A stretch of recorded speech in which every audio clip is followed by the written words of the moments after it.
Foreign Minister of Pakistan, Foreign Minister of China, and Acting Foreign Minister of Afghanistan. The sides committed to strengthen joint efforts against terrorism. They also reaffirmed their commitment to deepening collaboration in trade, transit, regional development, health, education, culture, and combating drug trafficking, as well as extension of CPEC to Afghanistan. On the margins of the 6th trilateral meeting of the foreign ministers of Pakistan, China, and Afghanistan, Pakistan's Deputy Prime Minister, Foreign Minister, Senator Mohammad Isaac met with Afghan Acting Foreign Minister, Maulvi Amir Khan Muttaqi. The leaders noted positive developments in political, economic domains, but the Deputy Prime Minister highlighted the lack of progress in counter-terrorism domain. Deputy Prime Minister, Foreign Minister, Senator Mohammad Isaac Dar undertook an official visit to the United Kingdom from 17th to 19th August 2025. The Deputy Prime Minister, Foreign Minister held a productive meeting on 18th August 2025 with UK's Parliamentary Under Secretary of State for the Middle East, Afghanistan and Pakistan, Mr. Hamish Faulkner, in London. They reviewed the positive momentum in Pakistan-UK bilateral relations and reaffirmed commitment to strengthening the mutually beneficial partnership. The two sides also discussed regional and global developments. On 18th August 2025, Deputy Prime Minister, Foreign Minister met Pakistan origin British MPs Muhammad Yassin, Tahir Ali, Imran Hussain, Ayub Khan and Adnan Hussain and discussed matters related to Pakistani diaspora in the UK and the overall direction of Pakistan-UK relations. During the visit, the Deputy Prime Minister, Foreign Minister also inaugurated two important services at the Pakistan High Commission in London on 18th August 2025. The first one, the Land Record Services, enables British Pakistanis to securely access, manage Punjab property records involving fard, e-Girdavari and deeds remotely via blockchain technology. The second is one window passport system, cutting processing time to 10 minutes per application. These initiatives, fulfilling Prime Minister Shahbaz Sharif's vision, empower the diaspora with digital efficiency and fraud-proof solutions. Deputy Prime Minister and Foreign Minister held a meeting on 18th August with Lord Qurban Hussain, accompanied by community leaders of Kashmiri heritage, to discuss matters pertaining to Pakistani community in the UK. On 19th August, Deputy Prime Minister, Foreign Minister addressed the British Pakistani Lawyers Forum regarding India's unlawful attempts to unilaterally suspend the Indus Water Treaty, an action that constitutes both a red line and an existential threat to Pakistan's 240 million citizens. On 19th August, Deputy Prime Minister, Foreign Minister met the Secretary Botchway in London. Pakistan's commitment to the Commonwealth Agenda for Sustainable Development, Intra-Commonwealth Trade, Youth Empowerment and Climate Resilience. The DPM invited the Secretary General to visit Islamabad, which she happily accepted. Schedule of the visit will be worked out through diplomatic channels. The Deputy Prime Minister also held a very productive meeting with the Deputy Prime Minister of United Kingdom. The Deputy Prime Minister, Foreign Minister, Senator Mohammad Isaac Dar, received messages from the Secretary of State for Foreign Commonwealth and Development Affairs, Right Honourable David Lammy MP, Foreign Minister of Somalia, Abdussalam Abed Ali, Foreign Minister of Uzbekistan, Sedov Bakhtiarov Odilovich, Foreign Minister of Kuwait, Abdullah Al Yahya, Malaysian Foreign Minister Dato Seri Utama Haji Muhammad bin Haji Hassan. The leaders conveyed condolences over the tragic loss of lives and damage caused by the recent flash floods in northern Pakistan. The DPM Foreign Minister expressed gratitude for their solidarity. The US Acting Coordinator for Counter-Terrorism, Gregory Lagerfo, called on Deputy Prime Minister, Foreign Minister on 12th August 2025. The Deputy Prime Minister was briefed on the discussions held during the Pakistan-US counter-terrorism dialogue.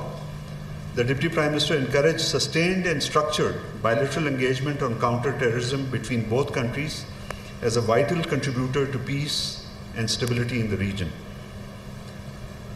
The 10th round of Pakistan-China bilateral consultations on arms control, non-proliferation and disarmament was held on 18th August 2025 in Beijing.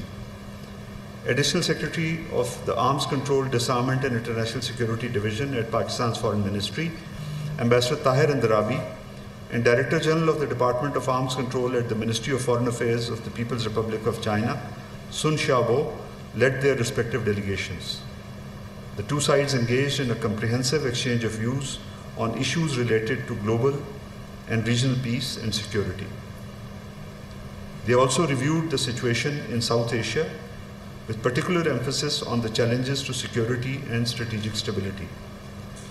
Ambassador Andarabi also addressed a roundtable at the China Arms Control and Disarmament Association, engaging diplomats, experts, and academics. The dialogue remains a vital platform for Pakistan-China coordination and cooperation on arms control, peaceful uses of nuclear technology, and outer space. The next round of consultations will be held in Islamabad in 2026.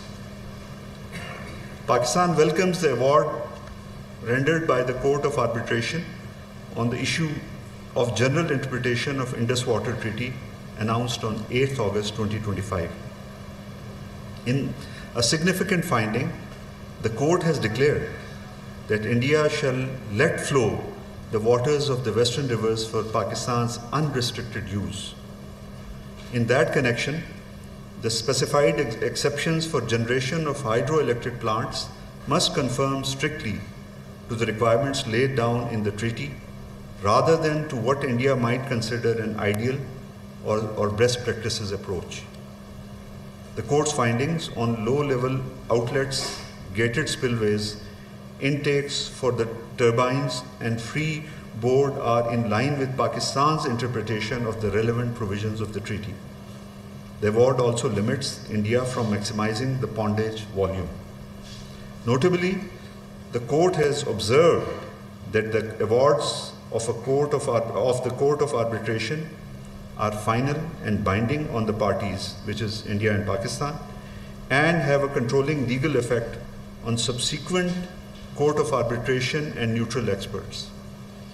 Recognizing Pakistan's vulnerability as the downstream riparian, the court has further observed that the object and purpose of the Indus Water Treaty, as it relates to the western rivers, is to delimit the two states' respective rights and obligations, in conjunction with the mutual cooperation and effective dispute resolution procedures. The award carries special significance in the wake of India's recent announcement to hold the Indus Water Treaty in abeyance, and its earlier decision to boycott the proceedings of the Court of Arbitration. It is an endorsement of Pakistan's historical stance on the aforestated issues. Pakistan remains committed to full implementation of the Indus Water Treaty. It also expects India to immediately resume the normal functioning of the treaty and faithfully implement the award announced by the Court of Arbitration. Pakistan welcomes the US decision of designating Baloch Liberation Army, BLA, and Majid Brigade as foreign terrorist organizations, also adding Majid Brigade as an alias to BLA. Pakistan had proscribed Majid Brigade as a terrorist entity since 18 July 2024. BLA Majid Brigade is involved in multiple terrorist attacks in Pakistan, including the heinous Jafar Express terrorist incident and Khurzad bus attack that resulted in loss of precious lives, including children. Pakistan remains a steadfast bulwark against terrorism. Our sacrifices have secured critical counter-terrorism successes, not only for the country, but for regional stability and global security. Pakistan remains unwavering in its resolve to protect its citizens and eliminate terrorism in all its forms and manifestation. We remain committed to cooperating with the international community to overcome this common challenge. Pakistan and the United States held the latest round of Pakistan-US counter-terrorism dialogue on 12 August 2025, reaffirming their shared commitment to combating terrorism in all its forms and manifestations. The dialogue was co-chaired by Special Secretary for the United Nations, Ambassador Nabil Munir, and इतना ही। Concert की tickets अलग अलग क्यों? Group पास खरीदें और खर्चा बचाएं। और जब एक ही स्क्वाड हो तो ऑफर अलग अलग क्यों? जोंग माई 5 बंडल सब्सक्राइब करें और 5 लोगों के लिए एक ही ऑफर शेयर करें बिना